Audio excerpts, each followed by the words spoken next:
like to thank Professor Arun Pujari and Professor Ramakrishna Ramaswamy for having me here to share some of the excitements I go through day in and day out in looking at National Knowledge Network.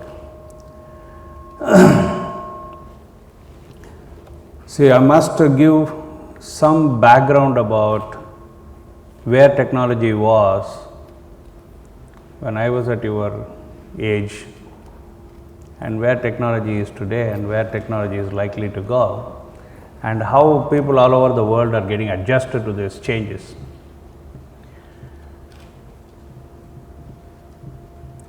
Other than the people in the higher age group, how many of you have seen the punch cards? No, higher age group not allowed. So nobody.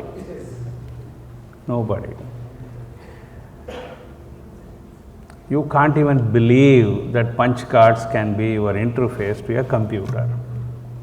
How many of you have heard of a language called Fortran 2? Not 4, 2.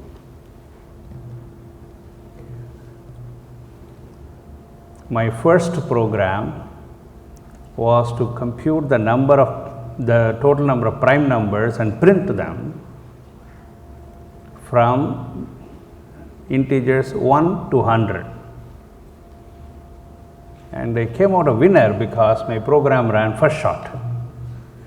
And it was only 7 lines in Fortran 2. And this is the only thing that you get to know or get to do during your entire course of a semester, and that too for one day on a Saturday or Sunday when a certain government data center is free for somebody else like students to come and use. From there it has been a phenomenal journey. After that I observed the system for about 6, 7 years, 8 years.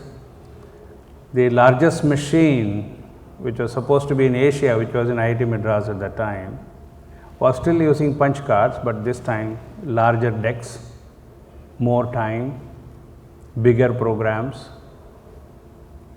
and some exchange of cards, which you call API today, was called physically lifting the cards and giving to the next person. Further down the line, interactive computing came into picture. We are still in the 70s and early 80s.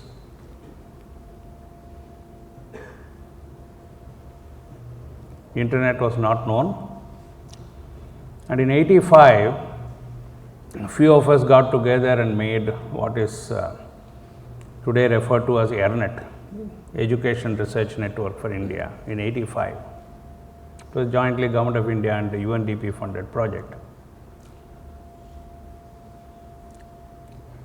where IIT Madras, where I was part of the project, communicating to Bombay at a phenomenal speed of, can you guess? 1200 bits per second,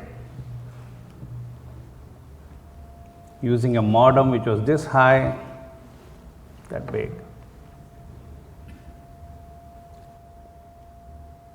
We used something called a Xenix operating system on a machine which had a 386 CPU and about 2 MB memory, which was very large, running UUCP protocol, delivering it to Bombay, and Bombay will deliver it to New York. That was the day emails were sent. Can you believe the next day Hindu carried a huge article saying IIT professor has discovered something. Luckily, discover is a nice English word. It was covered, you only discover.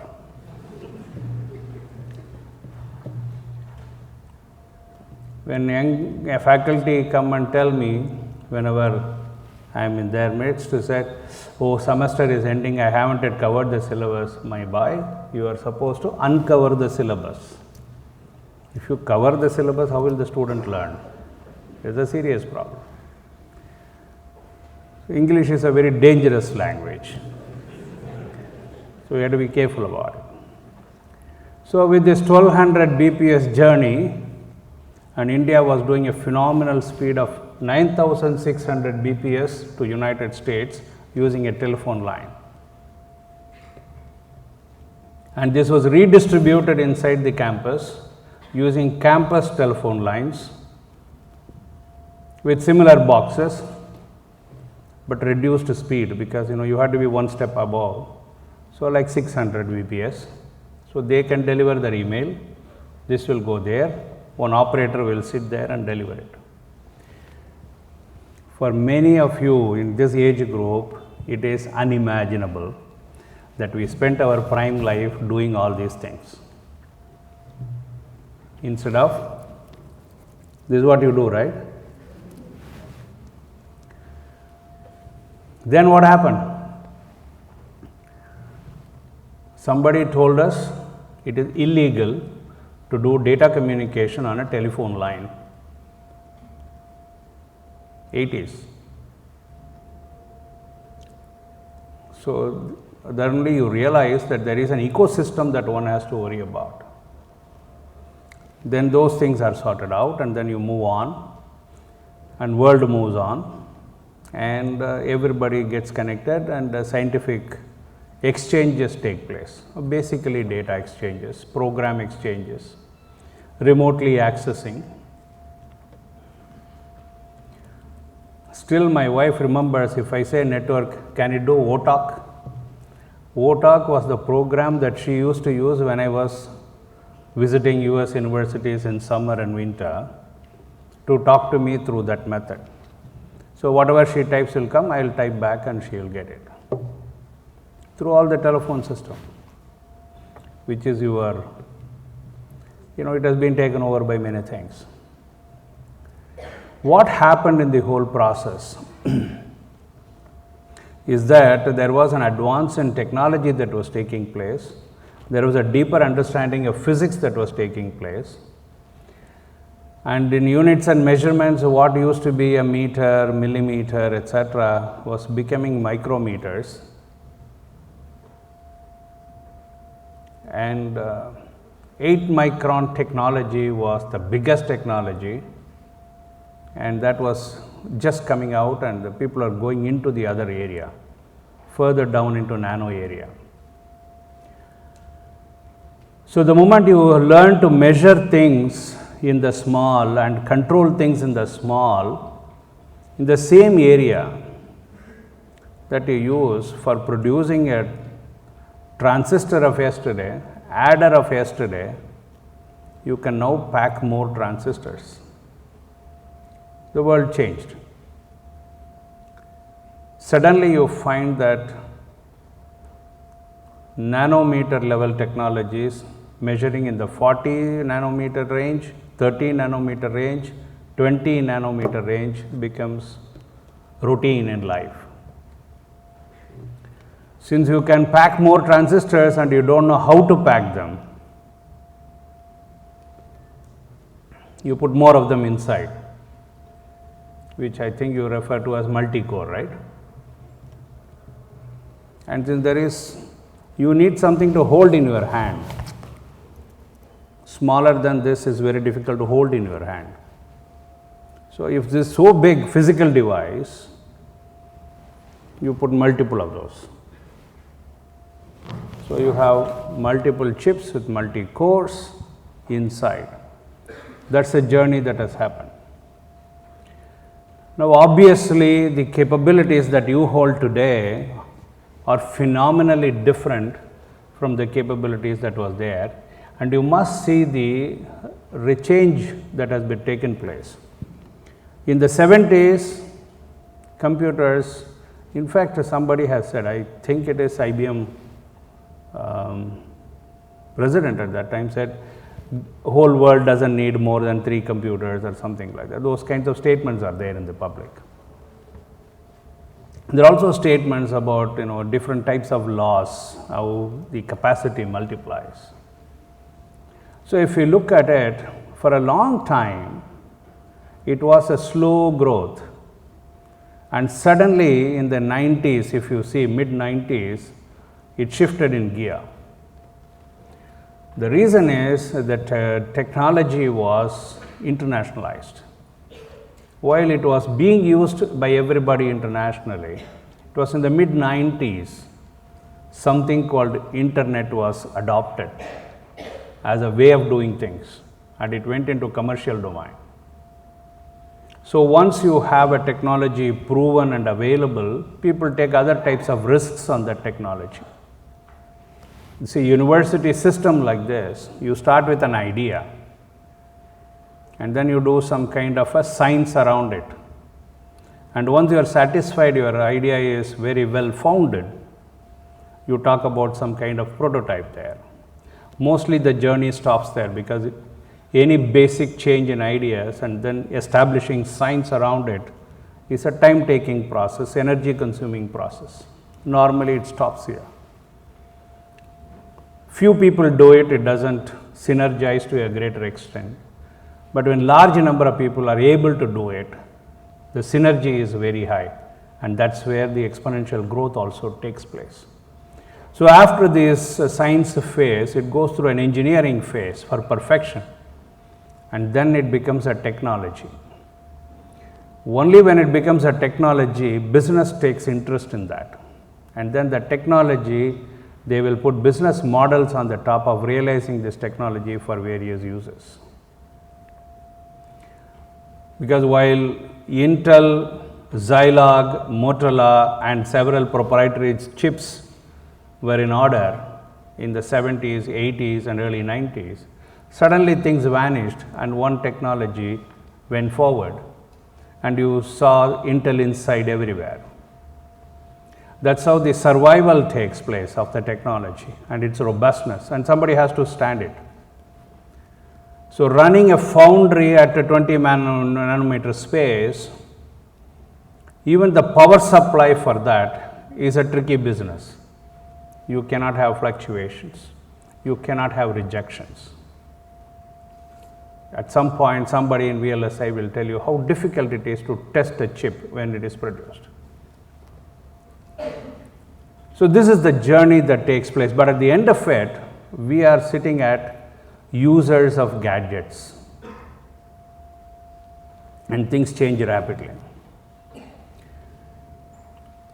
And beauty of science is, when you think everything is done and understood, you start all over again. So my talk will start with this as the background, and then I'll tell you how primitive we are at the end of the lecture. These are the networks of the world: popular American networks, popular European networks, popular Asian networks in one view graph. At some point, they were all thought to be big networks. This must be Internet 2. Yeah, this is Internet 2. And this is National Lambda Rail. There is a GEONT somewhere. This is GEONT. This is the Trans-Euro-Asian network. It passes through India actually. There is another version of GEONT. This must be Nardu network, if I remember right. The geography shows like that, or maybe UK GENET. And there are a number of Australian networks. This is the JNet by distribution. All of them use what is referred to in the networking parlance as a 10 gigabit link or a lambda, which runs at 10 gigabits. That's the underlying structure for them, that's a building block for them. The rest of it is commercially affordable question.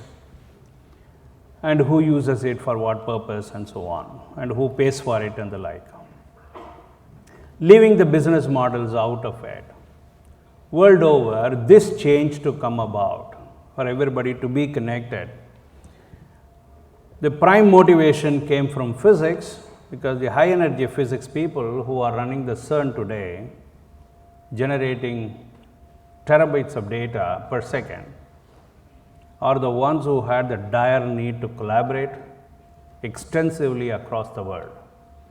The 5 experiments they focus on, 2 of which India is participating, throws up enough terabits of information all over for physicists to see what happens when particles collide.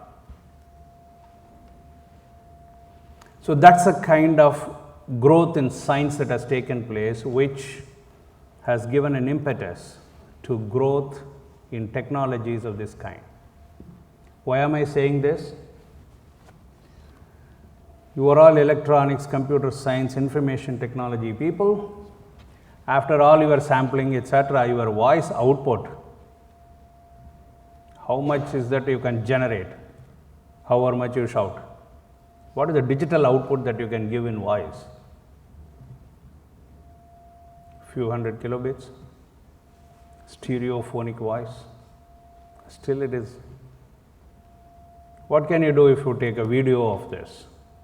How many bits can you generate? They have camera, I see a zoom lens, whatever, optical zoom, digital zoom, whatever you do. How much can you generate out of the device? Hardly 4 MB, 8 MB, 16 MB. If you spend 3-4 lakhs in the camera, it will probably give you 20-22 MB today. And what is the capacity of these links? Once you establish, when you lay fiber between 2 parts physically, minimum you put in is 24 cores, which means there are 12 pairs which go back and forth. Each fiber, which is like a hairline thick, can carry, it's like a waveguide, can carry the entire good part of this EM spectrum that you have, electromagnetic spectrum you have. If you do fiber laser on that properly, today's commercially off-the-shelf technology allows you to do 96 of those transmissions through the hairline structure at 100 gigabit speed. 96 at 100 gig. This is all commercially off the shelf. I am not talking about generating new technology. And your ability to generate voice, supposing half of India is talking to the other half of India one-to-one, how much can you generate? Just do a back of the envelope calculation. You can't fill this pipeline. You know, to give in normal societal parlance, speaking on a phone is like walking on the road. You don't charge for it. Nobody counts how many times you walked and you went to get salt or sugar or milk. Nobody counts. Video is like cycling on the road. I don't know anybody charging for it. I had a cycle when I was in school, and there was a license attached to it, and I think we paid some 50 paise to get the license. One small token used to be there on the side. If you don't have it, police will catch you. It was there. There was a time. There was a time when society gives up micromanagement of things. Why am I telling all of you? In computer science, irrespective of whatever subjects you are taught, there is only one thing you do: resource allocation and optimization. There is nothing else you do. I think Arun Pujari will let me go out of this room, but that's all you do at the end of it. So that being the case, the smaller the measure becomes, the larger the management issue will become. So all the unnecessary things you either outsource or you don't do anything. You say it's all for free. So very soon you will, in my personal opinion, hear that it is not worth charging for voice. It will be unbelievable. When I got my first cell phone, incoming call used to cost 16 rupees a minute, not 1 or 2, 16 rupees a minute.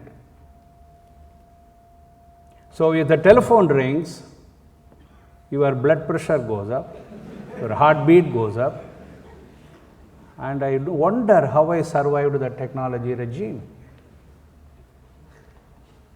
and still have normal parameters as per a medical examination. See, today the whole thing is reversed. The caller pays is a paradigm shift.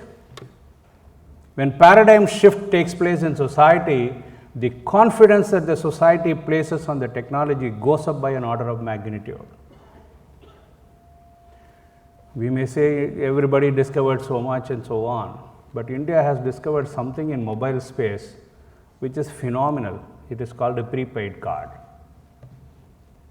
Many organizations have gone under in this world because of accounts receivable not being managed properly. This is a fantastic innovation. You get money upfront, tied to a SIM card. Of course, the world had telephone cards, but marrying it to a SIM card and making it a way of life and part of a business building tool was done here. When that happens, multiplication is automatic. So if you do a simple calculation with the kinds of the power that physics gives electronics and electronics gives devices, and then the usages that are found and the business models that are built around it, you will find that everybody having a gigabit access at home, in pocket, in the hut, in the village, will cost you per capita per day will only be about 20-30 paise. In fact, I did a calculation seriously once way back. I think the article I published in 2006 was not an article, it is a newspaper item. It comes in Hindu. You say Gigabit Gandhi Raghavan, it will come. In Google, first item it will come. 32 paise per day per person. That's all it costs across pan India. So that is the kind of, it's not even coffee cost, leave alone Starbucks coffee. It is not even a coffee cost per day. It's a very simple investment. Looking at it from that angle, all these people feel we are not there yet. The world networks, they feel we are not there yet. The second thing that has to happen is in education, health and agriculture, whole thing is coming together. Each one is finding a use for the other. Especially if you find physics, chemistry, mathematics and biology. The rate at which they feed into different areas, application areas, is becoming phenomenal, and the rate at which the demand is coming from the other side is also equally phenomenal. Somebody has to bridge this gap. These 10 gigabit networks are not capable of bridging that gap. You need something more than that. You need multiples of this. So you keep on multiplying. At some point you say, there's so many things to manage, can I simplify it?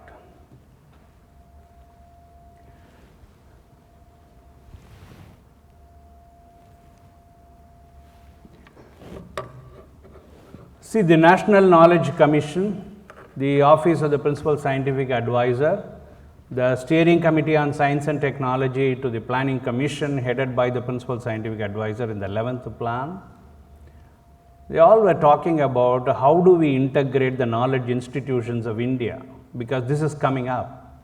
What I am telling you is about 6-7 years old story. That is where the thinking started. How do I bring knowledge together? See, the blue sky research has to result in green technologies. In fact, NKN has a blue N and a green N. And if you look at it from a distance carefully, it will have a K and I inside which is visible, knowledge integration. I might have one of the symbols somewhere in NKN.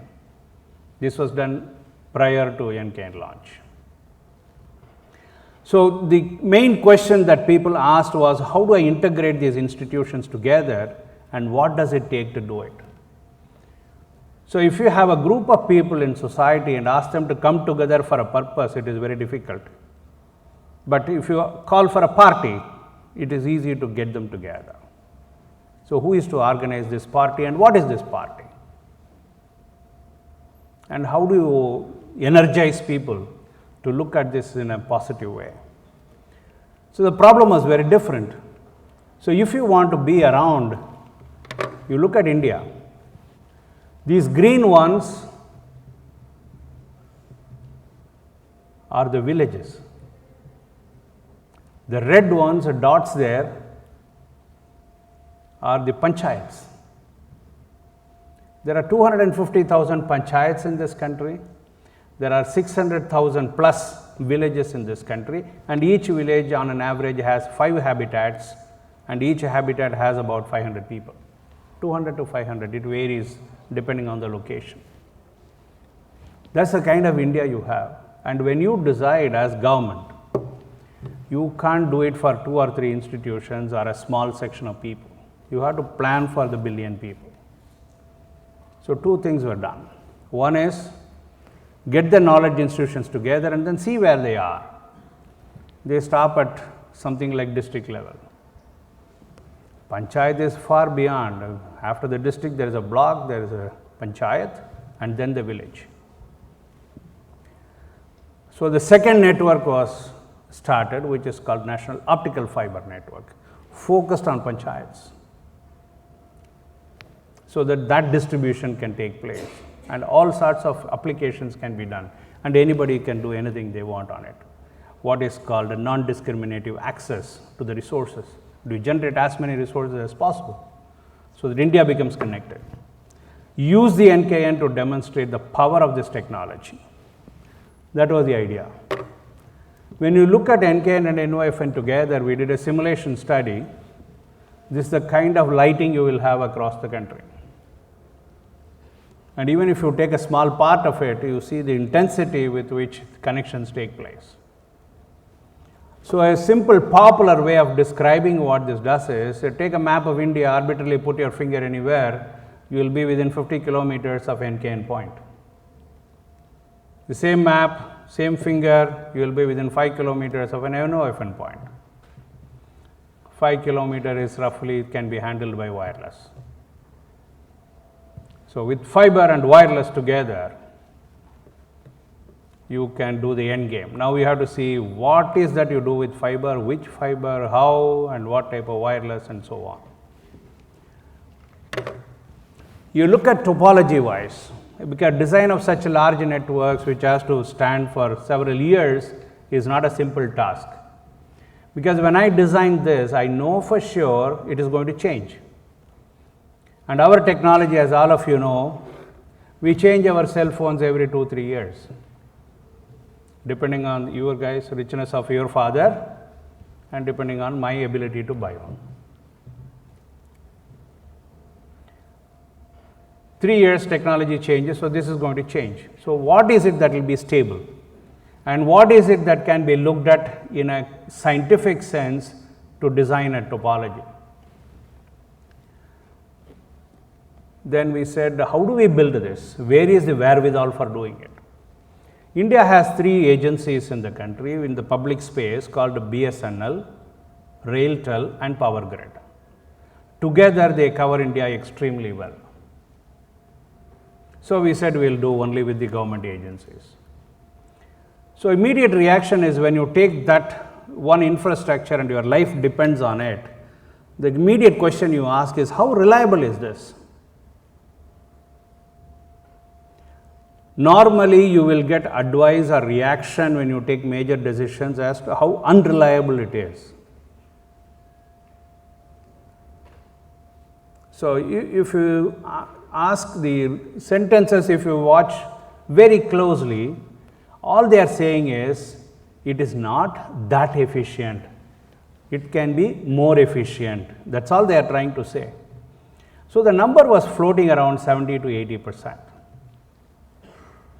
All of us are taught reliability engineering or equivalent as examples in probability courses and so on here and there. Probability of failure 0.5. Supposing you have 2 items, then the next question people ask is probability of simultaneous failure. So what do you say? Add both? Multiply both? There are only 3-4 operations, right? Add, subtract, multiply, divide. So multiply. It becomes less. So we took 2 lines from each one of them. So you get 0.5 power 6, worst case. 1 minus that is your availability. And then the moment we did this, each one of them, it becomes a prestige issue. I am doing better than him. Suddenly, by magic, the 70-80% went to 92%, 94%. We were the winners. Today, the super core, which you see in the right center, which has fully connected graph, as you would call it in computer science, is having 99.999 uptime, 5 nines. And it doesn't cost you much to do it. Across the country, with the existing infrastructure, you can do it. India can do it. As soon as you do that, you have to distribute it, because this will get the 7 locations, 6 lines were there, so you choose 7 locations. So you run the 6 all over. Then you have the second round, which is triply connected. That means you take any blob in the second one, it will be connected to 3 blobs in the earlier round. Then the next round is doubly connected, and then the institutions. We selectively allow institutions to go to the center also. If you are neighbors, why unnecessarily come through the other one? Directly connect, doesn't matter. Because Hyderabad is in the super core. So University of Hyderabad will be in the super core. The second question about deciding on these things is the speed at which these networks are running by the telecom infrastructure. They were not used to anything beyond 1 gigabit, and occasionally they had 2.5 gigabits when we started. 2009, when NKN took it seriously, gigabit became a market in India. And people started looking at it seriously, and 10 gigabit backbone links were ordered and maintained, installed by those people, only because there was a customer, nationwide customer. This was not planned, but this is the offshoot of whatever happened. Country changed again. You see, the efficiency improves, automatically their own preparation stages, everything improves. So when you have such a spread across the country and 1400 institutions are connected, what are you going to use it for? Education, health, agriculture, 3 defining points in human development. So if you want to have education, it has to have some kind of an interactive feel when I talk to you from a distance. So interactive feel is like, I have a ball, I throw it at this. If I throw it here, I will get it back in a few milliseconds. Maybe I throw it there, it may take a couple of seconds to come back. So I have to make sure that irrespective of the distance, I control this time, turnaround time, what is called latency. The term latency says when the system can repeatedly do the same thing again and again, including the hysteresis taken into account. So we want to have low latency, and if you want to do it, one of the factors that will help you other than physics is the high speed with which you are doing it, because the units that you exchange will also change. Voice generates some small units, video generates larger units for reaction. So you need high bandwidth and low latency. So we try to make sure that arbitrary combination of things will have the same parameters of high bandwidth and low latency experience at the institutional level. That's how the whole thing was designed. When you use it for a classroom, there is something called a reliability. If it is reliable, then you will start thinking about doing something with that equipment. Once you start doing, availability becomes important. Whenever you want, it should be there. As long as you want, it should work the way it is supposed to be working. So availability also should be addressed. So a classroom cannot be cut short because line is not working. It is very harsh on students. A classroom cannot be disturbed because the video quality is poor, audio quality is poor.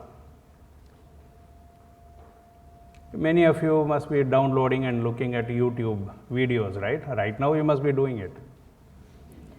Because many heads are like this. Who is this Raghavan? What else has he done? All the verification will be going on in the back end. Don't forget, we were also students once upon a time. I was telling one of your colleagues this morning, in my classes I go and sit in the back without telling them, wearing a t-shirt and so on, ask one of my friends to speak. Hey, Raghavan also knows things here. Students always evaluate you all the time. So when you are doing all this, you will find that circle with the dot most of the time because of bandwidth problem. I can't afford to have it when a classroom is going on, or when an operation is going on, when telemedicine is going on. I can't afford to have this. The confidence in the system comes down for the individual concerned. Society will reject it. So when you design field technology, you have to be extremely careful about these parameters. That's why you are taught so many engineering, control engineering, reliability engineering. Everything is taught because you have to make systems that work all the time. So when you go further down, see, systems that work all the time. Reliability. There is a certain angle I have to hold and the pressure has to be given. This button must be very old now. So in short, if you want to say how do you characterize something, one-liners are very important because that's what people remember. You may take a class for 1 hour. At the end of the hour, if you ask the person, what was he talking about? Yeah. It was interesting. You tell me, what was he talking about today? Yeah, something about. And then he'll turn around. It was architecture class, no? Yeah, something about architecture. After verification, this is what happens. So how do you get, for a nation, how do you carry a message? You have to say, what are you trying to do? You are annihilating distance with high bandwidth and you are enabling near instantaneous observation of events by low latency. That's what you are trying to do. If you say high bandwidth, low latency network, who will listen to you? If you say annihilation of distance, somebody may listen to you. If you say you can see things which are happening elsewhere, somebody will listen to you because he can relate it to TV. See, learning, any of you know, teachers and other psychologists, educationists know, is always by a reference. I cannot learn anything new. All that has happened when I was 6 months to 1 year old. After that, it is always by reference of what I know earlier.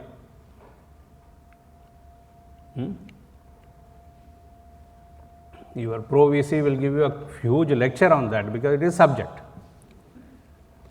When that happens, you have to make your statement, whatever statement that you want, in a form that it is consumable. So when you do this, you must have a design philosophy because you are not designing a network for today. It has to stay there. Technology will change, people will change, the usage pattern will change, it has to stay there. So if you design something which can expand both in reach and speed, you have solved the problem to a reasonable extent. a common network backbone like the national highway wherein different categories of users are supported. So those red lines, expand, reach, speed, backbone. These are all you have to remember when you design for future, because it has to stay. As it is on paper, it is a 10-year period, it has to stay. And during the 10 years, at least 3 generations will change, of technology will change. Already we are planning a technology change. Now the second thing, what is it that is new that you are doing that others are not doing? That question will come. So if you look at NKN, high capacity, highly scalable backbone, anything that you want to do, you should be able to do there. The question is whether you do it by manual intervention, extensive command control in that, or automatically, or by sensing your need and demand, online, real time. That's a matter of detail. That comes next step. But it should be capable of high capacity and scalability in the backbone, because backbone is the one which will control your ability to bring together the knowledge institutions. Then quality of service is extremely important. As I said earlier, a classroom lecture cannot stop. A video cannot afford a jitter. Voice cannot expect a delay. We need certain parameters to be controlled all the time. Then of course, if you bring multiple people together, they will say, what happens to security of the whole thing? Because such a nationwide network, one has to worry about security. I will make a few remarks on how we handle that. So basically what we did was, we made it highly reliable and available by design. We did a lot of testbed implementation, and also we designed it as a dedicated and owned network so that nobody does anything with it. It is there to stay. So if you look at relevance, as I was telling you earlier, as a country, if you look at most of the higher institutions of higher learning are in urban centers. If you look at universities, they are in semi-urban areas. And if you look at schools, they are in districts and villages. The spread is like that, which is also true. You start somewhere, you slowly migrate, move on, etc. Your lifestyle changes and the like. So these things happen. So we have to make sure that you are able to take everybody along. The second thing that happens in society is that the knowledge generation is also increasing. The information sources and availability, these two are different. They are also increasing by a very large magnitude. The capacity of individuals to absorb it is also increasing. For example, if I compare myself with a student of a younger age group here, my ability to be adept with video games will be far less than his ability. In fact, people in my age group always learn from the last child, because he is the latest technology wise. He is the expert in the house. He will tell you all that can be done with your telephone. Then you go and look like a big guy and show, oh, these things can be done. You haven't tried it because you have learnt it yesterday. There is a source for you all the time.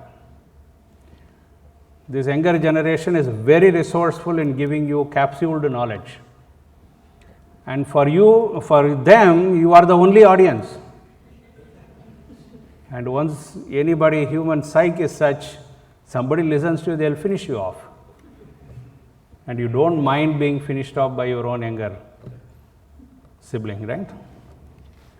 Then next one, you look at TSPs. What do? They concentrate on urban cities because that is where the commercial activity is. That is where the requirement begins for bandwidth or technology, whatever. The requirements doesn't begin elsewhere. And if you look at, several things, there is a slowness about reaching out to the last mile. And if you look at technology, fibering and wireless across the country will ensure what is required in progress of a country, called inclusive growth. Because if everybody has access to education, access to good health care, and every agriculturalist, farmist, etc., they have access to market and the scientific wherewithal for protecting their produce, then you have a good India. So you have that inclusive growth built in automatically. So you have to make sure that you have only fiber and wireless, you don't have anything else, but you have to have presence all over. And these people are not going to go there because it is economically not viable. If it is a business, it is a closed unit. If it is a government, it is an open unit. So when government thinks, it thinks for the entire nation. When business unit thinks, it thinks for its stakeholders or stockholders. So there is a difference in the perception of the possibility of technology. So to be in dynamic equilibrium constantly with the technological opportunities that are offered by fiber and wireless on an ongoing basis is not a trivial task, it's a non-trivial task. And to that too, you have to create a framework which will be vibrant. That is also a non-trivial task. So what we did was to bring these three together, and how do you relate all these? On the left side is the philosophy with which our office is founded in the government. We are for coherent synergy. Physicists will understand immediately. Society consists of vectors moving in different directions. Our job is to focus and make sense out of several efforts that happen simultaneously. There are two types of people in the world. One do the basic research. That is a blue sky research. They're just there for knowledge sake. They don't know who will do what with that knowledge. Whereas government looks at the generation of knowledge, a capacity to generate knowledge, and directs it to a purpose, saying that I want such and such thing to be understood because I am generating a technology of tomorrow. You please work on the problem and tell me what are the pitfalls. So that's the idea phase. Then the science behind it is done by directed basic research. These are people who are knowledgeable and they focus their knowledge momentarily on something. And then you have applied research people saying that please generate a class of technologies which will solve the nation's problems. Don't say, give me an alternative to Android phone, Samsung phone, iPhone, something like that. Nobody wants an alternative. This will come and this will go, because after 3 years it won't be there. So don't worry about alternatives, but worry about what next. Supposing there is a body area network that health needs, where will it come from? Supposing personalized medicine is to be practiced, who will do it? Who will communicate between the two entities? Who will channelize the genomic research that you are capable of, DNA sequencing that you are capable of, analysis that you are capable of, to a purpose, namely solving cancer-related problem of a certain type? That becomes your applied research. So this identification, what we did was to create grids. We spoke to several doctors, top of the line across the country, at one place, 3 hours of discussion, and then only 2 questions were asked. If you are doing research, something must be bothering you, you must be wanting to find something. In the body, what can be there? There is a most ununderstood organ. So we asked them, what is the most ununderstood organ? Everybody said brain. We created a brain grid. Bring all the people working in different aspects of brain together. Immediately 40 institutions were there in India. We have phenomenal number of institutions in this country. Focused, highly focused. There's a butterfly research, a sheep and wool research, everything you have. Brain research, anything you want, there is a organization with 50, 60 people, a few doctorates doing only that full time. Only thing is, India doesn't know that it is happening. NKN now lets you know that it is happening. The second one is, we asked them, what is the disease that is bothering you? Not understood globally. They said cancer.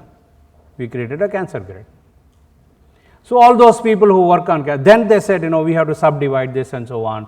Breast cancer separately, liver separately, something separately, fine. And then somebody else said, cancer atlas people separate, this separate. These are all internal. For us, technology is concerned, do I have capacity to do 1 million VPNs on this? Do I have the capacity to do stratification of these VPNs, virtual private networks, which you make out of these? So that these people logically come together and then share a common concern for scientific pursuit. So we did that. So this is basically saying across the 3 sections of institutions how these things happen. The key changes that were happening when we were doing this, 100 Mbps and 1 Gbps, this is what we jocularly remark as our poverty line. We don't look at anything below that speed, because it's impossible to look at details at a certain level, macro level.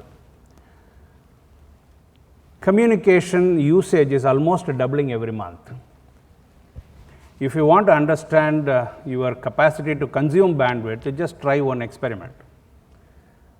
Ask somebody to speak from here or something and tell the people, don't come to the common place, all of you can watch in your own rooms, and I will webcast it. Everybody will start drawing 2 MB from that place, and keep the server outside your university. You have only 1 gigabit. Each one will draw 2 megabits. So 1000 divided by 2 is 500. You and I cannot change it. But your campus population will be much higher than that. You will immediately get into a problem. This is what happens when things are successful. It's not demand, the usage goes up. You find it convenient, you start using it. More people start using, resources are not sufficient. So no new resource has to come in. How does it come seamlessly? That should be part of the original design, otherwise it can't come. It has to be part of the original design up to policy level. Otherwise you can't change anything, because you are bound by certain ground rules of the system. Distribution of computation exists now, multiple databases in every domain. They are all coming together now. They are all looking for information from across, which means a back and forth flow of volumes of information is very high. If you look at medicine alone, the images that are being exchanged in the brain MRIs, they are huge images, very high resolution. They are talking about minimum 64 slices going. Because if they want to understand dementia and the onset of dementia and cure for that and early intervention, they need to have that clarity. And when they study, they simply take this, and your program is drawing it like nobody's business. You are not aware of it. The platform that you are using is drawing it. You are not to be blamed. You are only looking at the final structure that comes on the screen. So when that happens, you cannot say network doesn't have capacity. So when scientist does his work, how does he do it? In line with, in vibration, in resonance with the requirements of his field, not your capability of infrastructure. Design an infrastructure that can be very flexible. Nanoscience leading to nanoelectronics now, 3 centimeter by 3 centimeter, I told you, holds so much. People are talking about fiber lasers, leading to photonics of various kinds, and now silicon and photonics are getting integrated because you don't have time to go to the electrical domain and come back. You don't have time. My conductor width cannot be more than a few nanometers. Leave alone seeing the etch on the board. No way in future. That delay I cannot sustain. This is what happens. In these changes, what do? These are, the bottom line is very important. You are talking about a creative nation, and you are talking about a productive nation when you are healthy. They are very important concepts. Look at this. You have topology creation and management. Creation itself is a reliability availability problem. Management is an adaptability problem. And then on dark fiber means you have to go back here, you have to create again. You should have a sustainability framework for this in design, otherwise your network will not survive. It will have a limited lifetime. So what dark fiber does? Dark fiber is a waveguide, as I told you. When you start, let's say 4 or 5 years back when we started, the technology was maximum 40 times lambda running at 10G. Today technology is 96 times lambda running at 100G. Leave alone the cost. Even if somebody gives it to you free, can you adopt it into your system? And if you do, how does the system readjust itself suddenly to this huge resource availability? On one side, you have a latency requirement. On the other side, you have ultra high speed requirement. And then physics comes and tells you, I have a new fiber laser, and then the technology semiconductor people come and tell you, I have photonics and silicon that can be integrated, do what you want with it. And there is a separate exercise on software defined networks, adaptive networks, adaptive wireless networks, adaptive wireless routing algorithms. You type any of these, you will get 10,000 papers from literature.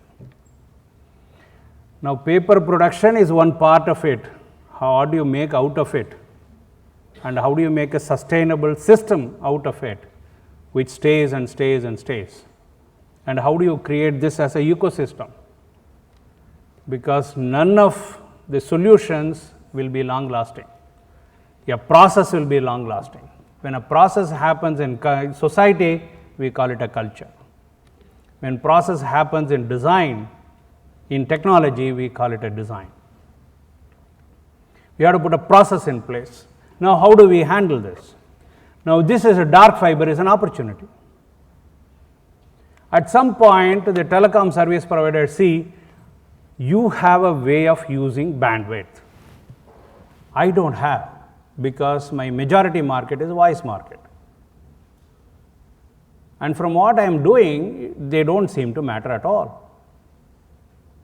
Suddenly they see in their books, the revenue has shifted from somewhere to a very high percentage coming out of gigabit markets. So they say, you tell me what is the next revenue stream? So how do I get it in? What do I do with it? So now you take a dark fiber, you light it on both sides. That means you must have equipment for doing it. You have to generate this equipment. Your physics people, your applied physics people, applied optics people have to do it. Your photonics, your laser people have to do it.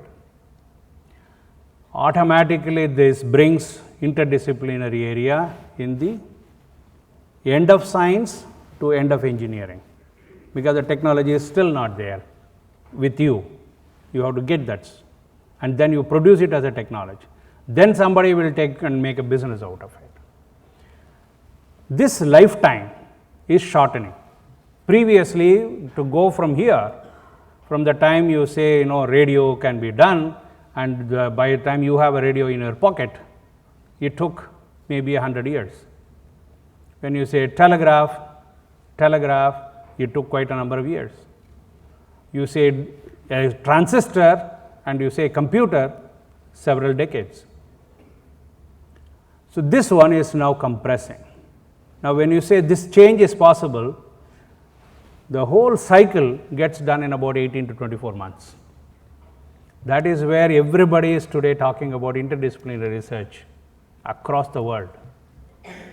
So the moment you talk about interdisciplinary research, what you are actually looking for is critical mass to solve that problem, which I described as directed basic research and directed applied research. You want people there. Without human resource, you cannot solve any of these problems, and we are best positioned. And luckily or otherwise, by providence, now the knowledge institutions are together. India is in the most eminent position to call the shots and take the next step forward and be a global leader. That's the fallout of NKN. So when you look at this slide, no matter where you make a network in the world, who makes it, US, Europe, Australia, whatever, this structure will remain the same. They cannot make a network other than this. We have already put the structure in place. And if you look at the routers around it, there will be a number of routers. All of you know Dijkstra's algorithm, right? Convergence and other things. When these routers become 10,000 in number, 100,000 in number, million in number, your convergence becomes a problem. And your agility to respond to user requirements becomes a problem. And how does that problem exhibit itself? My latency increases. I cannot allow it. End to end, I have to maintain the same millisecond time frame. So I need to look at an alternative. So this alternative comes out of the software defined network, which actually looks at an aggregate picture, not this detailed picture. The moment you look at aggregate picture, you must have enough resources beneath.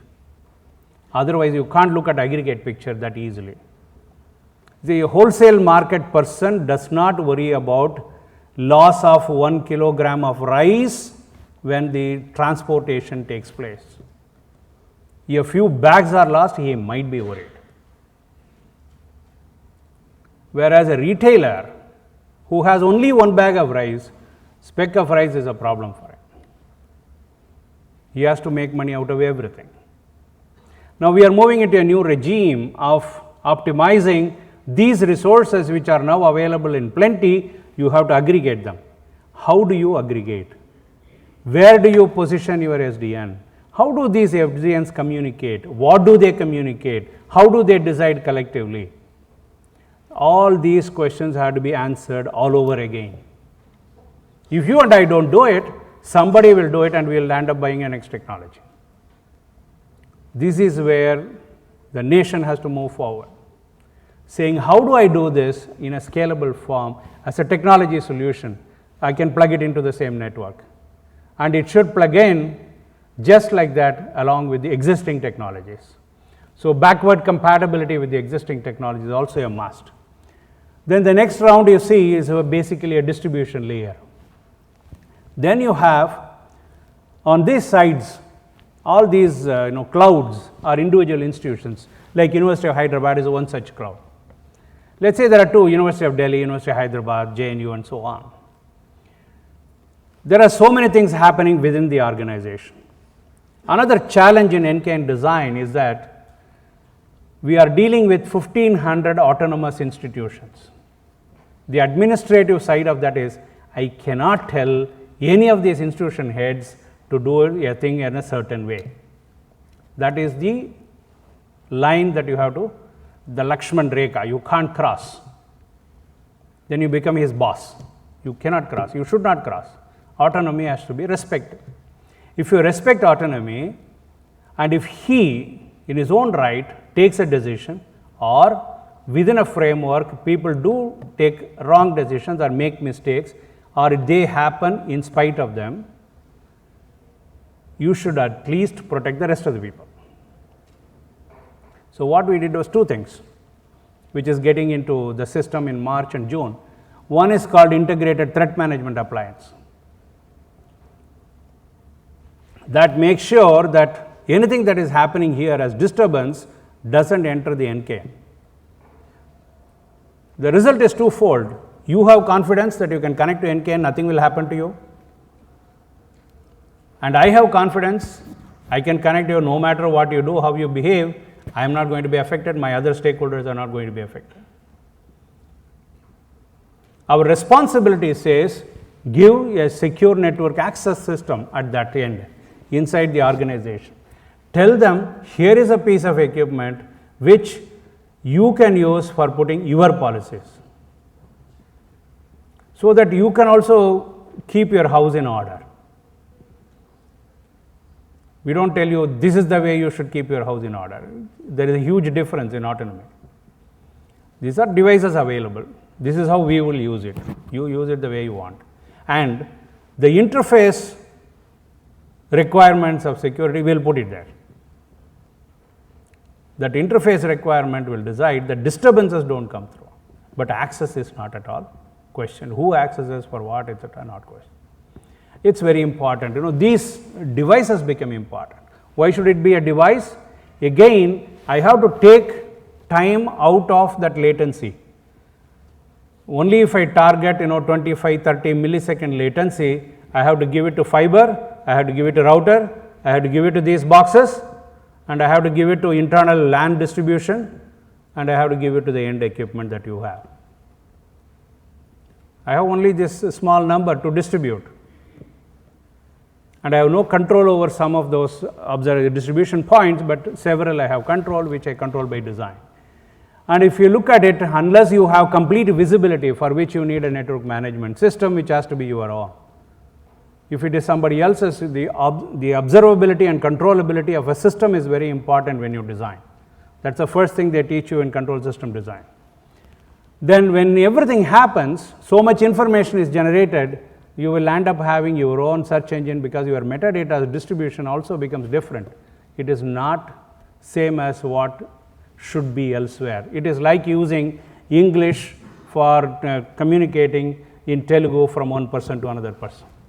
You write everything in English, and then you read, it will sound like Telugu. Transliteration. You need your search engine if you want to avoid transliteration. Then whenever something happens, you should be able to understand, or when you are observing online real time, you should be able to say, I'm going right, I'm going wrong. I need analytics for that. The number of data that is being generated on a day-to-day basis is enormous in this system. Any router log you look at, enormous thing comes out of it. So what do you understand from that? What do you understand when a disturbance comes? How do you fix it? How do you avoid disturbance? These have to be predicted. There are no models. But if you ask people, are you working on machine learning? At least 1,000 people in India will say yes. But we don't have ask the next question, can you solve this problem for me? That we don't ask. You have a problem. This is, if you have a solution, I'll use it here. So NKN has an R&D wing also. And it also has a proof of concept center. We don't put it directly into the system. There is a proof of concept center where all this will be artificially generated with thousands of kilometers of cable and a very large number of routers, homemade routers, which are available, on which we try whatever is there. And then after it passes, there is a level of testing. You do your testing and then say when you are all right. When somebody in the NKN will do the testing when they are all right, and a third party will do the testing, then it will go to a certification process, and then only it will go into the system.